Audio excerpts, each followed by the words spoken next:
Kaj je tisto, kar se živali zaslužijo? Zagotovo si zaslužijo humanost. Humanost pa je beseda, ki definira nas, ljudi, in ne njih. Torej se vse začne pri nas, pri ljudeh. In vem, da je to ravno tista točka, na kateri bomo morali tudi ki jo bomo morali nasloviti, če želimo zaščito živali dejansko izvajati. Ne samo na papirju, ampak tudi v življenju. Nenazadnje se humanost in dobrota kaže ravno v našem odnosu do najbolj ranljivih in tistih, ki so nam tako ali drugače zaupani v varstvo. Verjamem, da bomo našli široko podporo tako zato, da psov nikoli več ne bo na verigah, pa da tudi druge živali ne bodo živele v kletkah in okovnicah.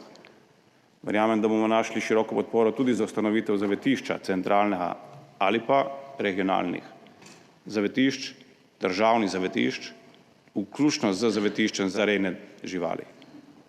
In verjamem, da boste danes znali oblikovati ustrezne predloge, kako vzpostaviti živalsko policijo, kako vključiti vas v proces, ki ga očitno država s svojimi inšpekcijskimi službami ne zmore. Tukaj dejansko računam, da bo današnja razprava plodna, da bomo našli prave zakonodajne rešitve, zato da bomo to področje lahko naslovili na način, ki bo dajal rezultate vsak dan. Ne samo v korist živali, ampak v korist tudi nas, ljudi, ki z njimi živimo in ki jih imamo radi.